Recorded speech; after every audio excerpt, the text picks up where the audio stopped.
स्वागतम भारतीय भाषा आंदोलन। आज हमारे बीच भारतीय भाषा आंदोलन की राष्ट्रीय महामंत्री तथा अभिवक्ता श्रीयुक्त प्रशांत वर्मा जी है। सर, आपकी भारतीय भाषा आंदोलन एक क्रांतिकारी बहुत बड़ा आंदोलन है। पिछले दिनों में बहुत सारे काम आप सब मिलकर किए हैं। बहुत सारे काम के साथ भी भाषा के लिए दाक्षिणात्य यात्रा, वीरांगना यात्रा आदि बड़ा बड़ा कार्यक्रम शुरू की है। तो यहाँ आपकी कुछ प्रतिक्रिया व्यक्त कीजिए। नमस्कार। भारतीय भाषा आंदोलन जैसे सब लोगों को पता है, जनता को न्याय जनता की भाषा में। संविधान के जो 22 भाषाएं हैं, अपने अपने प्रदेश में लोगों को न्याय अपनी उच्च न्यायालय और सर्वोच्च न्यायालय अपनी भाषा में मिल जाए, यानी जो प्रदेश में अपनी अपनी भाषा में उच्च न्यायालय कार्य करे और देश अपनी भाषा में खड़ा हो, ऐसे विषय के ऊपर भारतीय भाषा आंदोलन पिछले लगभग भारतीय भाषा आंदोलन की जो नेतृत्व है पिछले 12 साल से इस कार्य में लगे हैं। पहले चरण में हम लोग संग्राम के तहत गए, उसके बाद फिर अभियान में आए। अभी 2019 से हम लोग आंदोलन में हैं। भारतीय भाषा आंदोलन की जो नेतृत्व है हमारे 2010 से शुरू करके कई न्यायालयों में हमारी कई प्रदर्शन, कई अलग अलग कार्यक्रम, जैसे हमारे माननीय राष्ट्रीय अध्यक्ष अरुण भारद्वाज जी हैं, राष्ट्रीय कार्यकारी अध्यक्ष आजकल की जो आशीष राय जी हैं, आप लोगों ने उन दिनों से पटियाला हाउस और अन्य कोर्ट में दिल्ली के यहीं से शुरू किए थे कार्य। धीरे धीरे लोग जुड़ते रहे। वकील में हमारे जो अधिवक्ता हैं, इन्होंने सभी न्यायालयों में हमारे धीरे धीरे सब लोग जुड़ते रहे। आज देश भर में हमारे लगभग सभी प्रदेशों में अपनी उपस्थिति जाहिर है। तमिलनाडु दक्षिण क्षेत्र में हम लोग गए नहीं थे। पिछले अगस्त के महीने में, पिछले अगस्त 12 तारीख से लेकर 15 अगस्त तक हमारी तमिलनाडु में भी एक कार्यक्रम बड़ा अच्छे स्तर पर हुआ। इससे पहले मैं थोड़ा आपको बता दूं कि भारतीय भाषा आंदोलन के जो कार्यक्रम है, ये यदि आंदोलन के हिसाब से यदि मैं बताऊं तो ये जून 2019 से हम लोगों के काम आंदोलन में शुरू हो गया था। इसी समय कोरोना पीरियड, कोरोना काल था। कोरोना काल में हम लोगों ने उड़ीसा में जो ई बैठक के माध्यम से, पहले जब किसी ने कोई पूरे देश सुन बैठ गया, उससे हमने ये सोचा कि घर से बाहर नहीं निकल सकते। तो आंदोलन की जो नेतृत्व है हमारे सबकी प्रचेष्टा से, अभी जैसे उड़ीसा में हमारे नेतृत्व डॉक्टर प्रसन्न पाठशाली जी, आपके साथ मिलकर हमने जातीय उड़िया कवि सम्मेलन जैसे कार्यक्रम शुरू किए। यहाँ उड़ीसा के लगभग 75 प्रतिष्ठित कवियों के जो एक कवि सम्मेलन ई संगोष्ठी के माध्यम से किए। साधारण तौर पर जो कवि सम्मेलन देश भर में या प्रदेश में यहाँ पर होते हैं, वहाँ पे 20, 25, 30, 50 लोग होते हैं। हमारे कार्यक्रम में शुरुआत में हमारे कम से कम लगभग जो है 250-300 पार्टिसिपेंट। ऐसे करके ये कार्यक्रम बड़ा अच्छा लोगों के बीच में सफलताएं लाई। विषय और उद्देश्य हमेशा यही रहा कि साहित्य, कवि और कविता और साथ साथ जो हमारी फिरंगियत है देश के अंदर, जो ऐसी फिरंगी भावना घुसा हुआ है, खास करके जो न्यायालय की जो भाषा है हमारे, वो क्योंकि फिरंगी भाषा में है, जब तक वो नहीं बदलता है तो देश और प्रदेश की भाषाओं की सम्मान नहीं हो पाएगा। ऐसे करके साहित्य के ऊपर भी हम लोगों ने गए। उस समय बड़े अच्छे, क्योंकि देखिए जो कवि सम्मेलन वगैरह करते हैं तो कविताओं में हमने जो है अल्प शब्द में बड़े अच्छे बात, बड़े सारे वाक्यों को हमने 1-2 शब्द में भी निपटा दिया। ऐसी भावनाएं हमने कर, तो इसीलिए एक प्रिसाइज फॉर्म जिसको कहते हैं ना, संक्षिप्त में हम किसी की विषय को परिव्यक्त करने के लिए कविता एक अच्छा विषय रहता है। तो वकीलों का भी ऐसे ही कार्य जो न्यायालय में रहता है, तो कविताओं को, कवियों को और इनको जोड़कर, वकीलों को जोड़कर ये कार्यक्रम हमने शुरू किए थे। हमारे जहाँ पर प्रदेश की जो उड़ीसा के लगभग 75 कवियों ने इसमें पार्टिसिपेट किए थे। तो बड़े अच्छे स्वनामधन्य जो कवि हैं वो लोग भी सब हमसे जुड़े। उसके बाद फिर ये अपने, क्योंकि कोरोना काल थोड़ा सा जैसे हल्का हुआ, फिर उड़ीसा में हमारा भारतीय भाषा आंदोलन का पहला एक राष्ट्रीय बैठक हुई दिसंबर के महीने में 2020 में थी वो 2019 दिसंबर में ये कार्यक्रम थी। वहाँ हमने पुरी में जो कार्यक्रम रहा वहाँ से हमारी एक राष्ट्रीय साइकिल यात्रा की रचना बनी गई कि देश भर में हमने साइकिल यात्रा करवाई।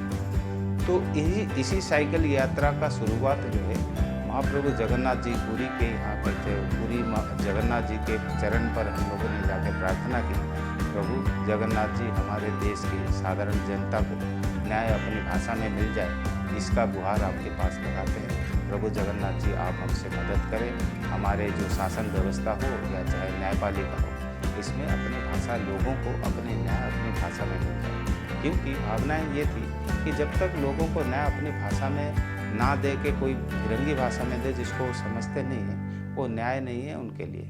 वो उनको क्या कोई भी न्याय नहीं मिल पाता, क्योंकि उस ये को जो आदेश होता है न्यायालय के उसको वो समझ भी नहीं पाते हैं वो क्यों हुआ, उसकी जो साक्ष्य है। क्योंकि ये सारे देश की जितने भी अन्य आइन हैं उसके विरोध भी कई कार्य करता है।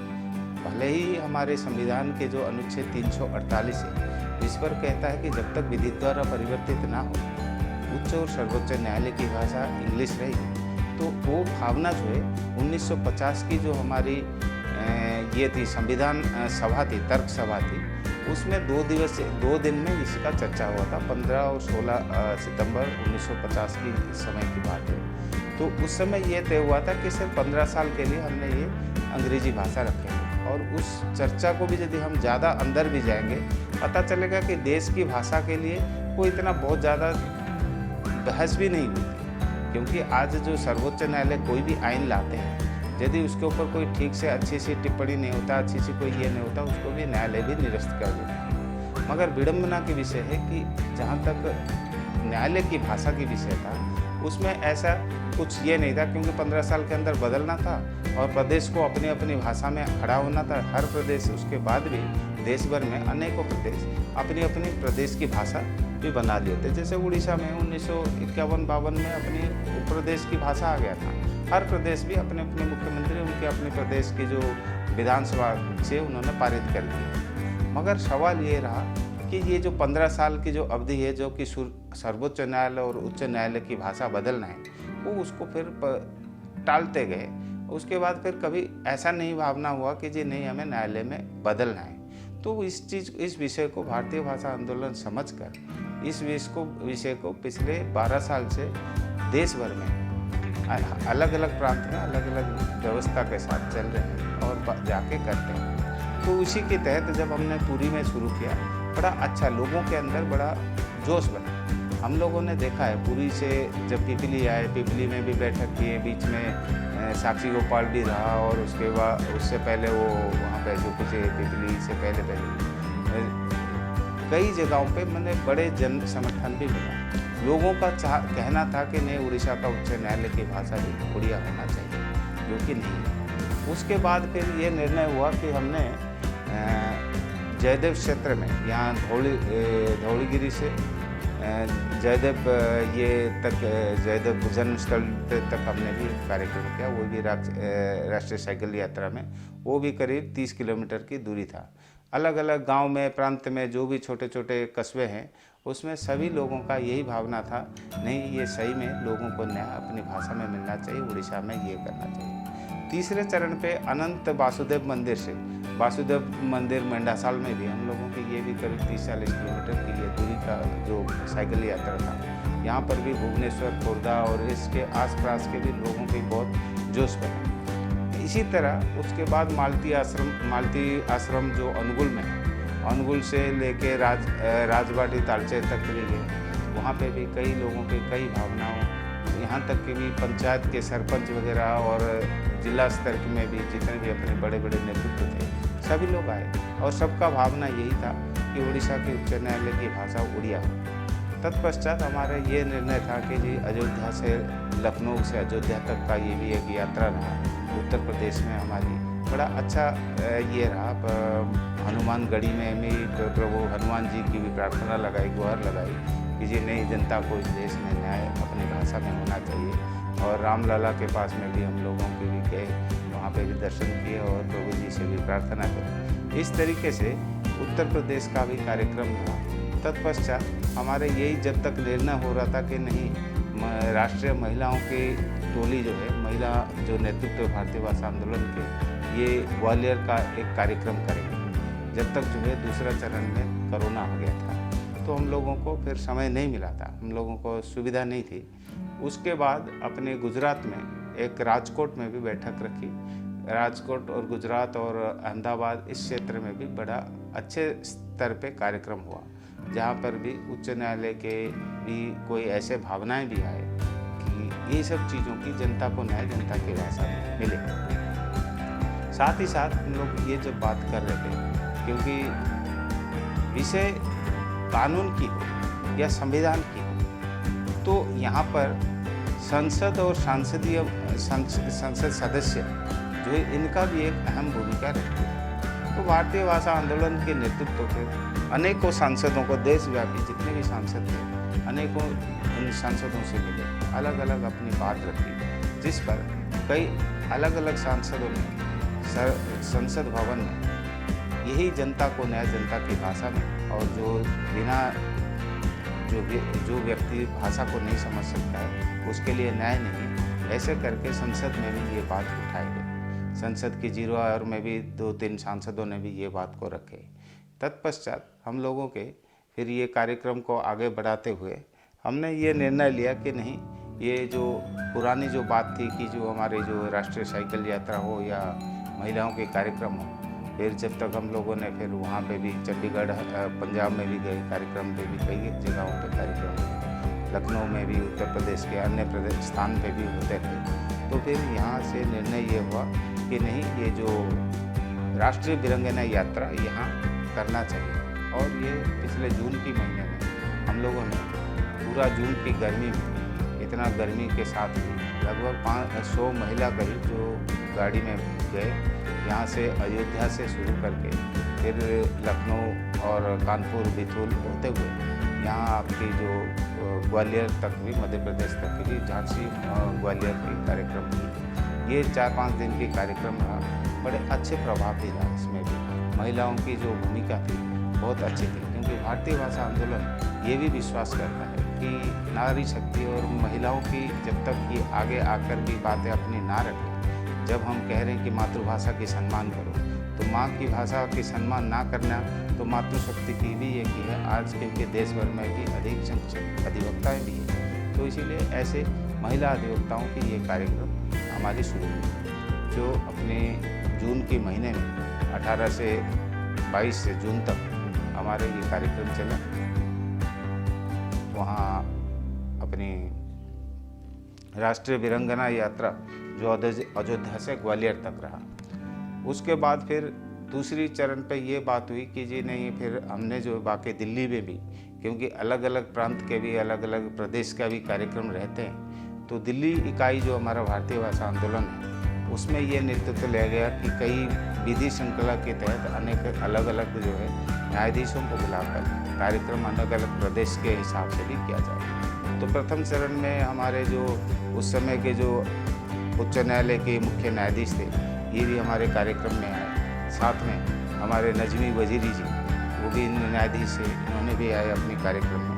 मुख्य न्यायाधीश उस समय विधीन छांगी जी भी थे, उन्होंने भी स्पष्ट रूप से भी ये कहा कि नहीं, लोगों को न्याय सही में इतने समझने में दिक्कत रहते, भले ही उन्होंने अंग्रेजी मीडियम में बहुत पढ़ाई किए थे, मगर ये लोगों की बात को भी उन्होंने भी समझा। उसी के साथ साथ जब दूसरा चरण पे भी हमने यहाँ दिल्ली में भी और एक तमिलनाडु के भाषाभाषी क्षेत्र के न्यायाधीश महोदय को भी लिए, और साथ में भी कुछ तमिलनाडु के अधिवक्ताओं को सर्वोच्च न्यायालय के सामने एक कार्यक्रम भी करी। आज आखिर में ये जो अभी निर्णय हुआ था कि मैं, आपने क्योंकि पिछले दिनों की पूछे, तो तमिलनाडु की जो हमारे जो दक्षिण भारत की तरफ हमें जाना था, दक्षिण भारत में एक अच्छा कार्यक्रम शुरू हुआ। तमिलनाडु में हमने 12 से 15 अगस्त के बीच में पहले हमने चेन्नई से शुरू किए ये कार्यक्रम। यहाँ लगभग 100 करीब महिला अधिवक्ता देश भर से अलग अलग प्रांत के नेतृत्व रहे। उसके साथ भारतीय भाषा आंदोलन के राष्ट्रीय नेतृत्व भी रहे, जिसकी पूरी संचालन जो है वहाँ के स्थानीय नेतृत्व के द्वारा, जैसे यहाँ पर है अपना अनीता जी के नेतृत्व में, यहाँ हमने तमिलनाडु में कार्यक्रम शुरू किए, जो कि चेन्नई उच्च न्यायालय में वहाँ के पूर्व न्यायाधीश महोदय के साथ और अन्य कई सारे वक्ता ऐसे रहे, बार एसोसिएशन के, बार काउंसिल के नेतृत्व भी रहे, सभापति वगैरह और पुराने नेतृत्व वगैरह के साथ ये कार्यक्रम हमने चेन्नई में 12 तारीख को शुरू किया। फिर चेन्नई से अगला दिन हम लोग पहुँचे कन्याकुमारी में भी एक अच्छा डेमोन्स्ट्रेशन भी रही, और उसके बाद नागरकोइल में भी वहाँ के जो लोकल एडवोकेट्स हैं, जो स्थानीय अधिवक्ता हैं, इन लोगों के पूरा द्वारा आयोजित बड़े अच्छे कार्यक्रम, जहाँ पे भी 200-300 वकील अधिवक्ता भी रहे। उसके साथ साथ तिरुनेलवेली और शिवगंगाई यहाँ पे भी कार्यक्रम, हर जगह पे दक्षिण भारत में भी तमिलनाडु में लोगों की उत्साह देख के बनता है। हम ये कह सकते हैं कि इतने लोगों के, इतने अधिवक्ताओं के, इतने साथ साथ उनको अपनी हिंदी में भी स्लोगन देने में भी कोई दिक्कत नहीं थी। और मगर वहाँ पर क्योंकि हमने तमिलनाडु में भाषा करना, तमिलनाडु उच्च न्यायालय में तमिल भाषा की बात करने होते थे, तो कई कार्यक्रम जो है हमारे तमिल भाषा में भी वहाँ पे हमने पहली बार ऐसे कार्यक्रम शुरू किया। और तमिलनाडु में भी उसके बाद हमने शिवगंगाई से फिर तूतुकुड़ी और मदुरई उच्च न्यायालय में भी, क्योंकि पहले दिन हमने उच्च न्यायालय चेन्नई में था और मदुरई में वहाँ का उनका बेंच है, बेंच में भी हम लोगों ने वहाँ पे भी जाके अच्छा डेमोन्स्ट्रेशन था। डेमोन्स्ट्रेशन का अधिवक्ताओं को मिलना था हम लोगों के, क्योंकि करीब 100 अधिवक्ता जब देश भर के अनेक अलग अलग प्रांत से पहुँचते हैं, तो स्वाभाविक रूप से उच्च न्यायालय के सब अधिवक्ता और न्यायाधीश महोदय भी हमारे स्वागत किए और ऐसे हमारे विषय को भी समझें। तो हमें लगता है कि ये विषय बहुत व्यापक हो रखा है। अभी आपने देखा होगा पिछले दिनों, भले ही पहले से भी प्रधानमंत्री जी, हमारे गृह मंत्री जी भी इस विषय पे रखे हैं, इन्हीं सब विषय से भी पहले, कि जनता को न्याय जनता की भाषा में मिलना चाहिए।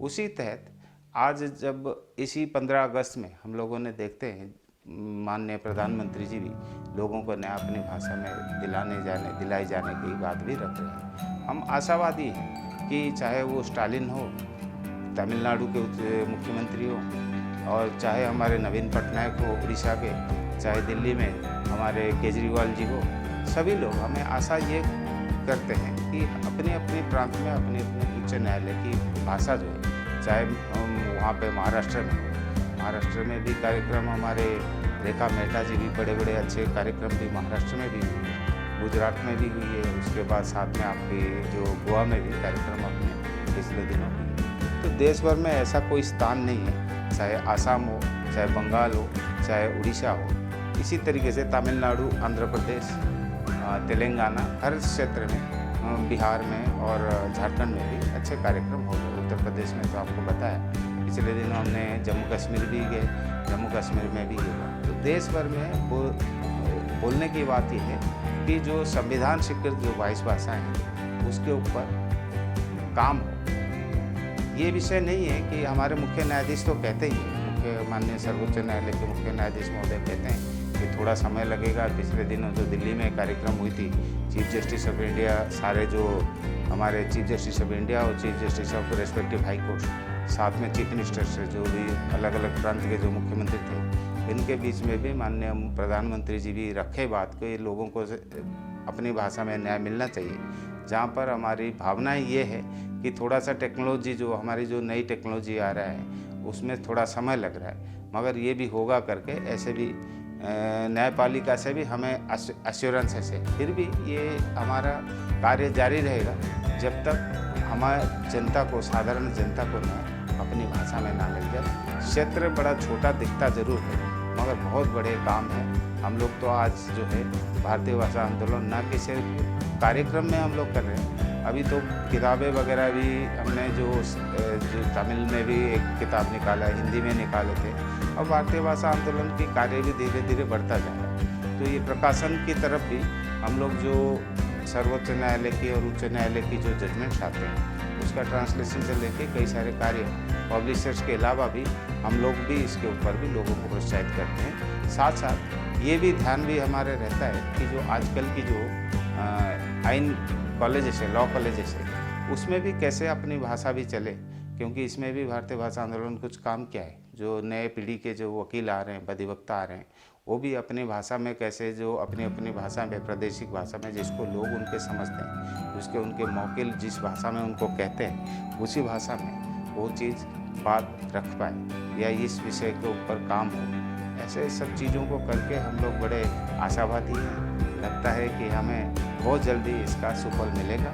देश की आज़ादी के 75 वर्ष पूर्ण हो चुके हैं। हमने लगभग लोगों के बीच में ये बात ज़रूर डाल दी है और आशा करते हैं कि जैसे प्रधानमंत्री जी भी कहते हैं, एक दिन में तो नहीं होना है, ये अगले 25 वर्ष में देश अपनी भाषा में खड़े हो जाए पूरी तरीके से, मतलब हर विषय पे देश का भाषा हो, देश की राष्ट्रीय राजभाषा हिंदी है या चाहे अन्य प्रदेश की भाषाएं, जो प्रदेश की राजभाषा है, उड़ीसा की परिप्रेक्ष्य में उड़िया भाषा, तमिलनाडु में तमिल भाषा या आंध्र प्रदेश में तेलुगु भाषा, ऐसे करके देश जब अपने भाषा में खुद खड़ा होगा तो स्वाभाविक रूप से एक समन्वय का भाषा, जो संविधान में अनुच्छेद 352-53 में लिखा है कि समन्वय की भाषा, राज्य और प्रदेश, राज्य और राष्ट्र की भाषा की समन्वय की भाषा, इसमें भी हम लोग ज़रूर आगे आएंगे।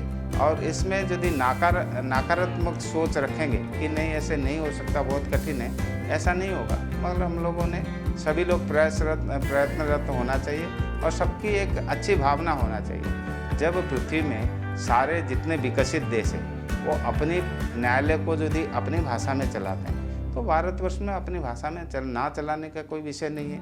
क्योंकि यहाँ पर देश में भले ही कितना लोग अंग्रेजी फिरंगी स्कूल में पढ़ाई कर ले, तो 2% लोग जो है उस अंग्रेजी को समझते हैं जिसमें हमारे न्यायालय चलते हैं या ये। तो इसीलिए इस सारे जो सामान्य रूप से जो व्यक्ति हिंदी में कह सकता है या अपनी मातृभाषा में कह सकता है, जितना उसको साधारण रहता है उतने साधारण उसको फिरंगी भाषा में नहीं रहता, चाहे उसको पढ़ के समझने में या उसको ऐसे पढ़ के फिर लोगों को बताने में। तो यही सब भावनाओं के साथ भारतीय भाषा आंदोलन कार्य कर रहे हैं और आप लोगों का धन्यवाद है कि आपने कम से कम इस विषय को समझा हमारे भारतीय भाषा आंदोलन के, आज हमारे से आए। ऐसे तो मैं कहूँगा कि आप जैसे लोग पत्रकार वगैरह भी इस विषय को भी ज़्यादा अच्छा बढ़ाई में ले जाएं तो देश अपनी भाषा में ज़रूर इतना जल्दी खड़ा होगा। धन्यवाद, नमस्कार, भारत माता की जय, वंदे उत्तम।